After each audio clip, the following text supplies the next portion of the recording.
Lots of Tesla stock news today. We'll start with something that, I don't know, just why would Tesla do this? Saudi Arabia is in early talks with Tesla to set up a manufacturing facility in the kingdom, the Wall Street Journal reported today, citing sources familiar with the matter. Saudi Arabia has been wooing Tesla with the right to purchase certain quantities of metals and minerals the company needs for its electric vehicles from countries including the Democratic Republic of Congo, the report said. One of the proposals the kingdom is considering involves extending financing to commodities trader Trafigura for a flailing Congo cobalt and copper project, which could help provide a Tesla factory with supplies. We know that Tesla is looking for another factory location because Elon Musk said in May Tesla would probably pick a location for a new factory by the end of 2023. But generally, investors don't see much of a point in building a factory in Saudi Arabia, and I'm having a hard time too. It would appear to me that funding by Saudi Arabia from Tesla is not secured, and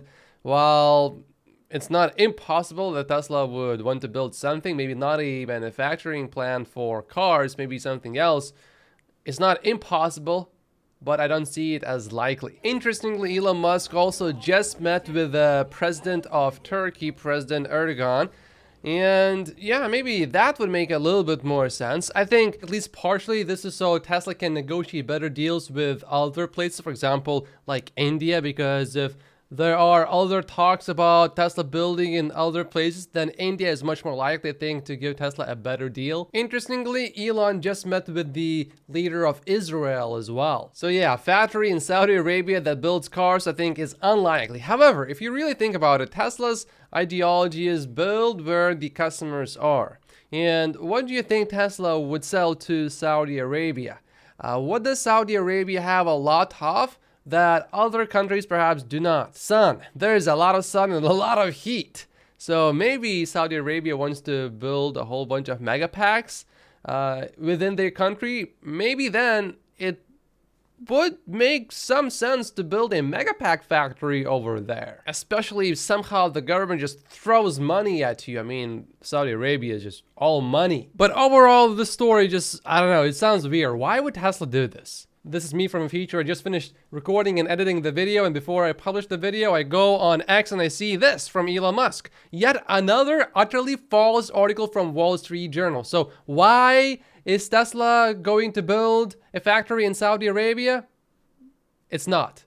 Here's the answer. It's not going to do it. Now let's go back to Matt in the past. We now know that President Erdogan asked Elon to build a Tesla factory in Turkey. Turkey's President Tayyip Erdogan asked Elon Musk to build a Tesla factory in Turkey, according to Turkish officials on Monday. The country's communications directorate said the Tesla CEO told Erdogan many of the country's suppliers already worked with Tesla. He also said Turkey was one of the most important candidates for its next factory. The news was reported by Anadolu Agency, which said Erdogan and Musk spoke during a meeting at Turkish House in New York. Erdogan is in the US to attend the UN General Assembly. Turkish officials said the president told Musk Turkey was open to cooperation on Starlink and artificial intelligence. It also said Erdogan invited Musk to attend Turkish Aerospace and Technology Festival Technofest at the end of September. It cited Musk as saying he would gladly attend. Musk said in May that Tesla would probably pick a location for a new factory by the end of this year. How likely is Tesla to build a factory in Turkey that makes cars? Well, maybe the chances would be similar to Elon's child accepting the ball from the president. Next, look the ball. X. You'll get friendly. Please. Where is your wife? She's in San Francisco. We're separated. I take care of her mostly. Alex says Turkey as a gigafactory location would tick many important boxes, but given the political situation, it's not my favorite. I personally think a factory in India is going to happen first before a factory in the Middle East. Because if you remember, Elon said Tesla wants to invest in India as soon as humanly possible. Goldman EPS reductions are putting some pressure on Tesla's stock today. They reduced their 2023 and 2024 earnings estimates by 10 cents for each year, but they still maintain a neutral price target for Tesla's stock. They lowered their earnings estimates because of the price cuts on the Model S and X recently, as well as inventory discounting. Also, they lowered their Q3 delivery estimate down to 460,000 to better reflect what we believe is lower S and X demand and the impact of the changeover for the Model 3 Highland. However, in Q4, they expect 494,000 deliveries driven by the Highland launch. They also have an assumption that Model S and X sales will increase because of lower prices. Their 2023 delivery forecast is at 1,842,000 deliveries, and their 2024 delivery target is unchanged, their estimate. This is translated from Spanish to English, but the governor says that Tesla will start tomorrow in Nuevo Leon, which would be today actually. It's not exactly perfectly clear what he means by that, but seems like there's something going on over there. Tesla is preparing to open another supercharger. This time it will be in Spain. I think many newer Tesla stock investors don't know about this, but here are the various milestones that Tesla is required to reach in each Megapack project before they get paid for it in segments. Quite different from the vehicle business, because with a car you deliver the car and you get paid immediately. Not the same with the Megapack, really. It's a bit different. In other words, Tesla could be doing extremely well with the Megapack business, and we wouldn't know for a while if we just looked at the financials of Tesla, which is why I think eventually Wall Street will be surprised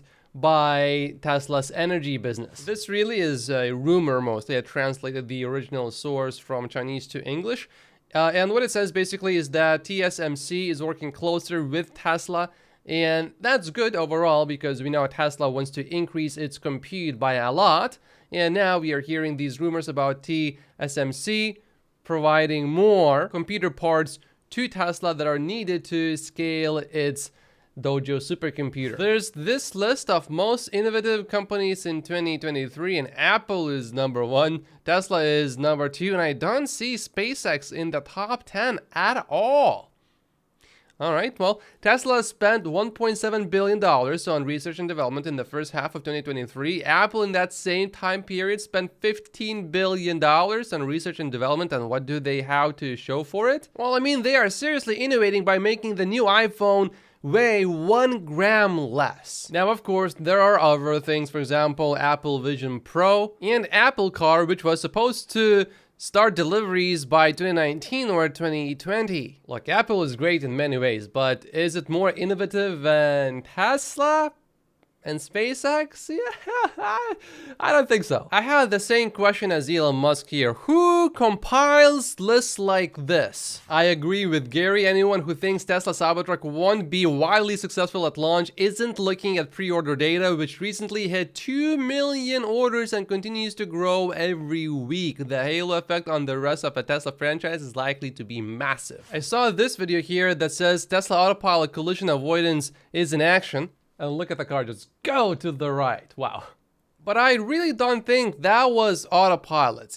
I don't think Tesla Autopilot moves that quickly, that suddenly. That was a very good save by a driver though. Good job there. This is great news from China. The number of Chinese simultaneously listening to Elon's biography has now increased to 680,000, up from about 470,000 from yesterday. I am pretty sure that in the long term, this is quite bullish for Tesla. I think this helps in a few ways. Number 1, I think it helps Tesla sell more Teslas. Number 2, I think it really helps Tesla recruit better people in China. Also, do you think that after reading the book, people are generally more interested in investing in Tesla stock? I think the answer to that question is yes. I did not know it was this bad. Bill Gates must have had technical understanding at some point in his career, but has now left planet Earth. He kept speaking nonsense about how long-range semi was impossible, so I asked what his assumptions were for watts per mile of the vehicle and watts per kilogram for the battery. He did not know. If you're making a technical prediction, basically, I think you should at least have some assumptions for what these technicalities are. This is, by the way, one reason why I don't want to ever retire. I never want to lose my edge. And as much as possible, I try to understand the technical details of EVs that are relevant to Tesla and as Tesla stock investors, and then I put these into my valuation model, which is, by the way, exclusively available on Patreon. And digging into these technical details, I think makes me a better Tesla stock investor. We just had a peek at the Cybertruck screen, and if you look at this screen, you will see the bezels.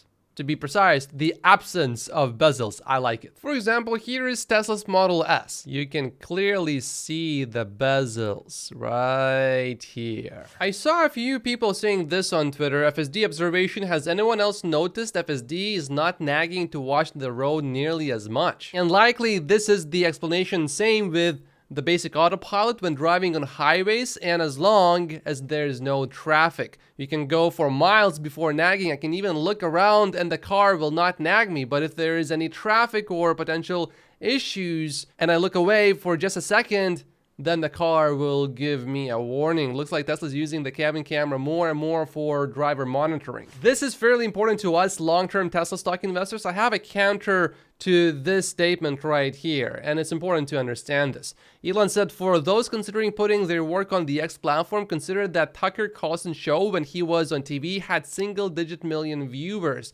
strong by legacy news standards. Views for his episodes on X now exceed the population of the United States. For us Tesla stock investors, it is important to understand how well is Twitter doing. If it's doing well, then Elon will not need to sell Tesla stock again to fund Twitter/X.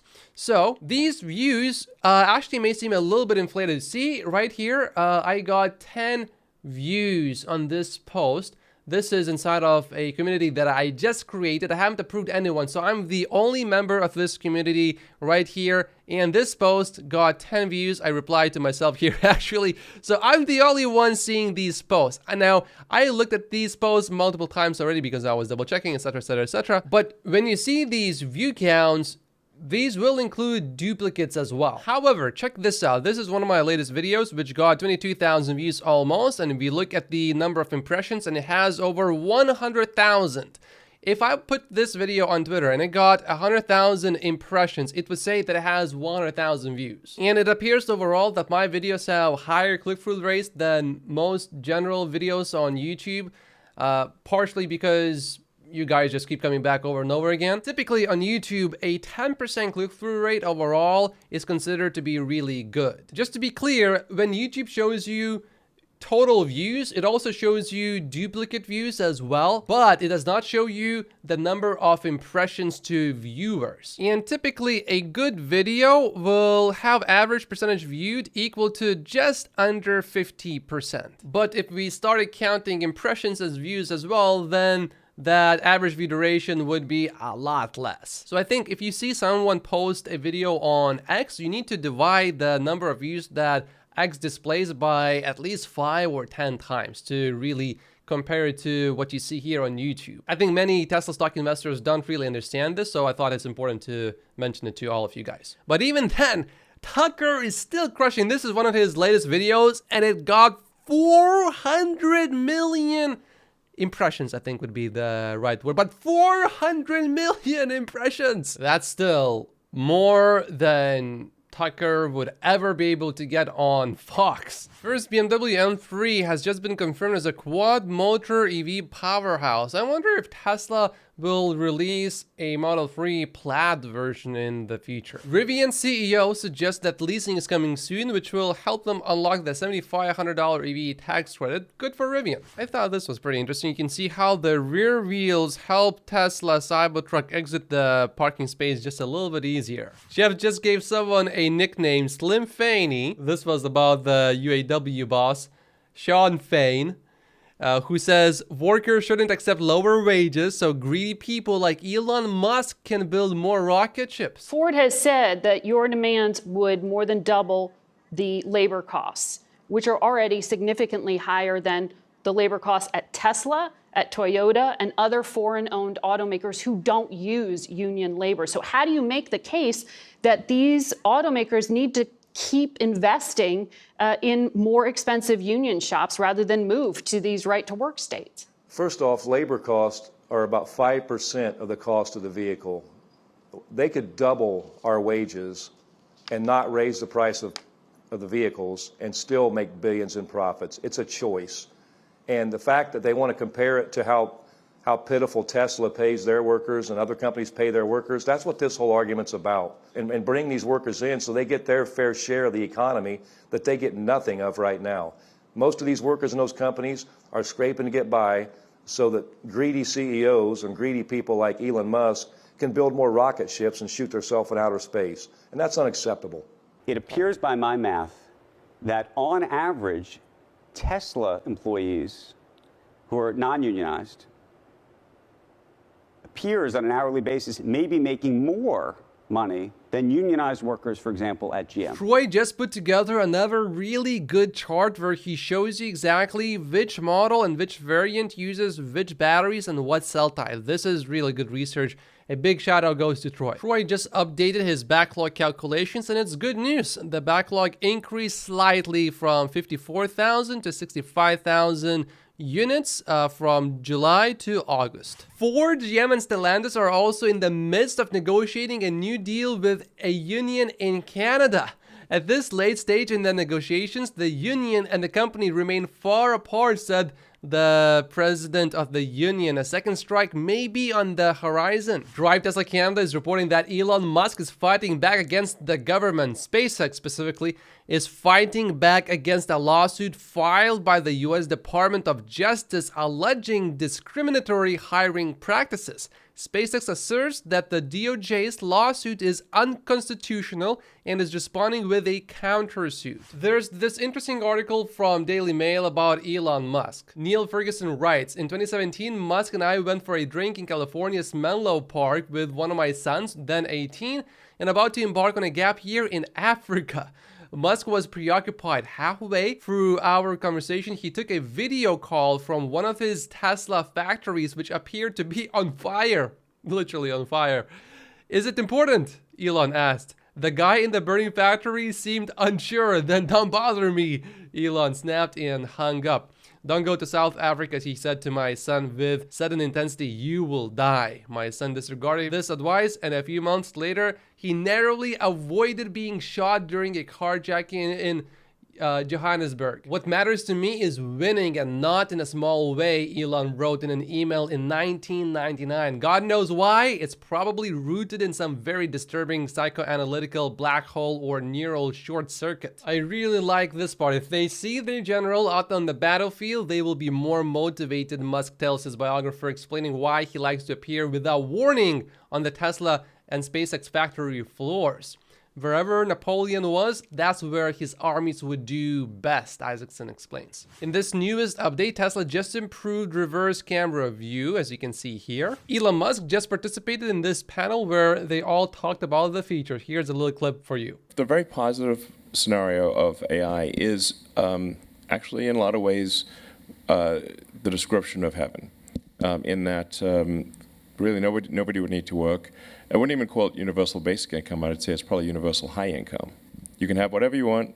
You don't need to work. You have no obligations. Any illness you have can be cured. When do we die? I think it'll be a choice. Yeah, I think it probably ends up being somewhat of a choice. There's a sort of a philosophical debate. Is the concept of heaven as it is normally described actually what you want? I mean, do you want to be in a future world where in the AI sense, that AI can do everything better than you by far. So because you sort of like have like man's search for meaning questions type of thing. Good work.